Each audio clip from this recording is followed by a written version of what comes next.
tracking. I think maybe we're finally past the halfway point, if I'm guessing.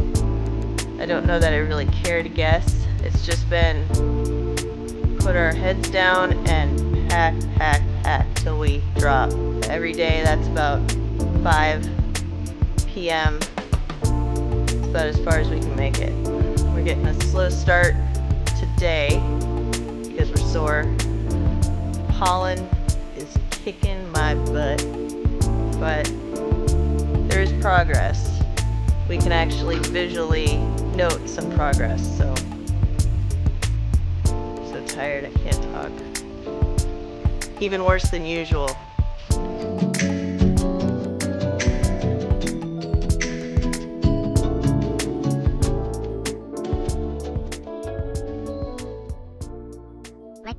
So the tare weight of the ocean container, the empty weight from the manufacturer, is 9,200 and change. So if we say 9,300, that helps with the next number a little bit. 9,300 tare weight, empty ocean container, nothing in it.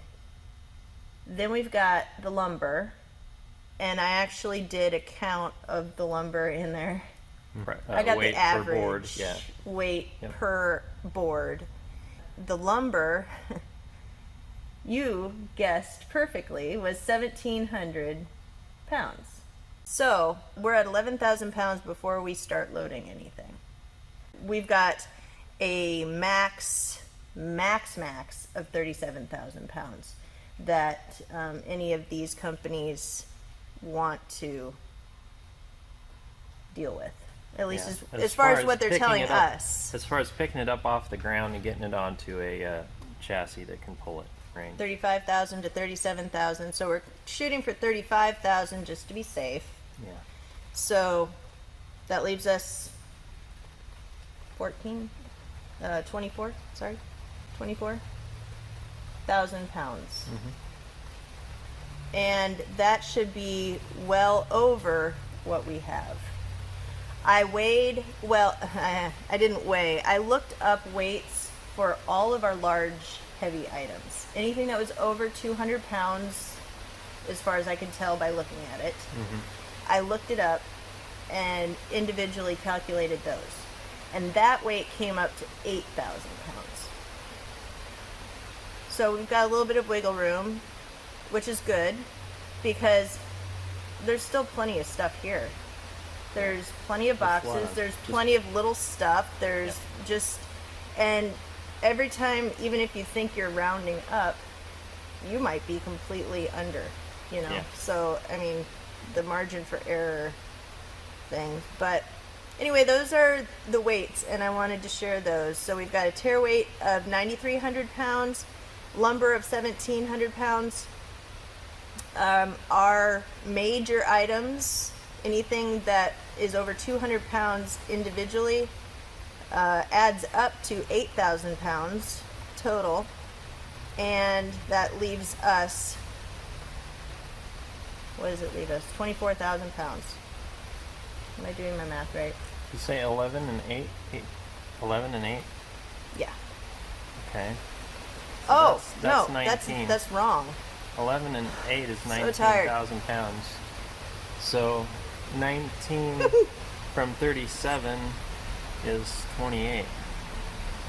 Is 18. We 18. can't math. Well, I think some of that I'm doing it right now on painkiller paper. got into my that's brain, your so that's I'm a your little slow. okay, that's Yeah. your problem. 35,000 minus 11,000 minus 8,000. How about we just do that? I think I'm still the only one that got it. Who got the math right, even if I got it wrong a few times. 35,000 pounds. So minus 35,000 pounds. Minus 19,000 pounds is 16,000 pounds. Okay, well, that. So we've got 16,000 pounds of wiggle room. Okay. That has to include all the small stuff, all the boxes, all the clothes, all the individual. Did you dig up small anything, items. an average weight for an archive box? Yes, I did include the whole shelf of book boxes in my 8,000 Good. of 'Cause that's heavy heavy stuff. items. Yeah. Right. Yep. Yeah, that stuff is crazy heavy. So that's it.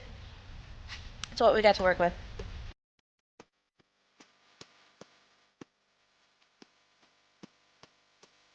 Today we finally start loading the ocean container, but before we can do that, we got to build custom crates for all of this. And before we can build custom crates for all of this, we have to make absolutely sure we want to take all of this.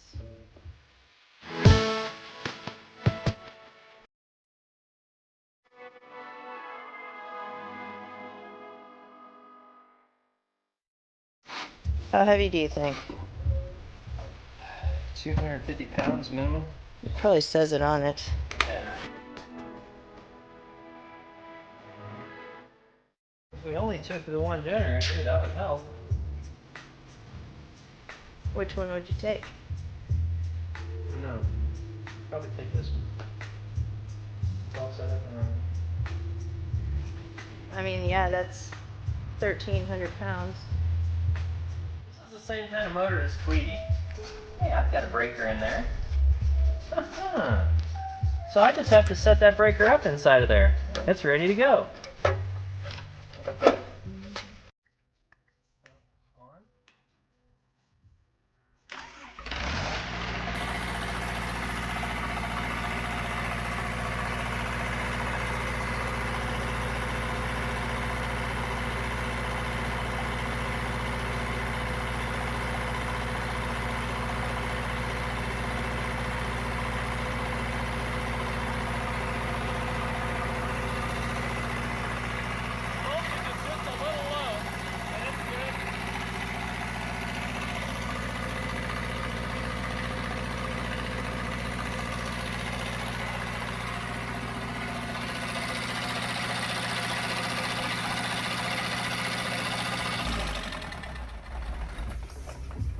I like to run these at 240 instead of 230, and this one's set up for about 228 volts or so, 230 basically, but not a problem. Oh dear, we never put any antifreeze in that. We got lucky it didn't freeze, because that was a harsh freeze the other night. It's a little green, tiny bit green. So what do we do now? Put antifreeze in it and run it for a while? Yeah. I mean, it should be okay.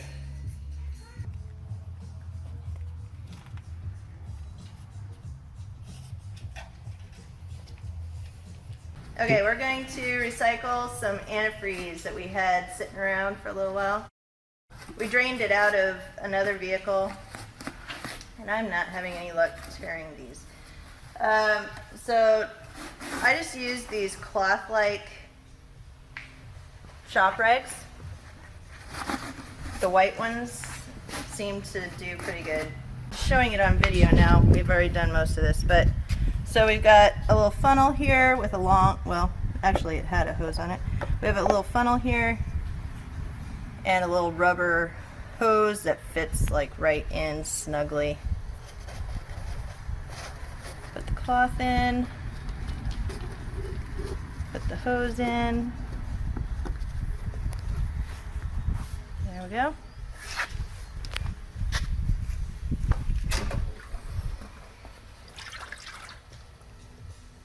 I don't know how much more antifreeze this radiator can take, but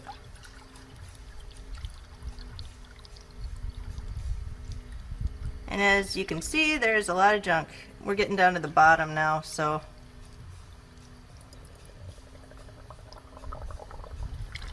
that's it, come out. Oh. Well, that's didn't antifreeze stop we won't soon be able to recycle there. Waste. Okay. It really catches it. A lot of dirt there. So Yep. Yeah, that was down to the bottom of the barrel yeah, there. this Was is that dirty? this was the worst of it, and that should be perfectly usable and get another Another good lifespan out of good that stuff. lifespan out of that antifreeze. True recycling, our style. Yep. That's about Well, it's crazy. Every time you do it is different. It's minus 20, minus 7 freeze point, it looks like. So, it's plenty for Belize.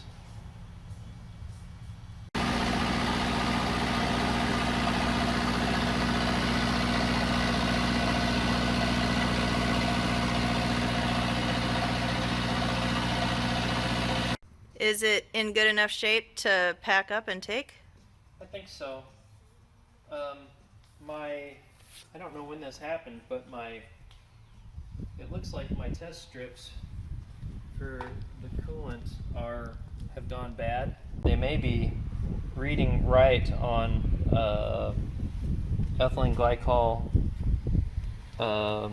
percentage, and I think they may be reading right on pH. So the only thing we're then worried about is the charge for the cavitation prevention. But cavitation only happens when it's operating. So if the pH is okay, it'll be fine to sit. Okay.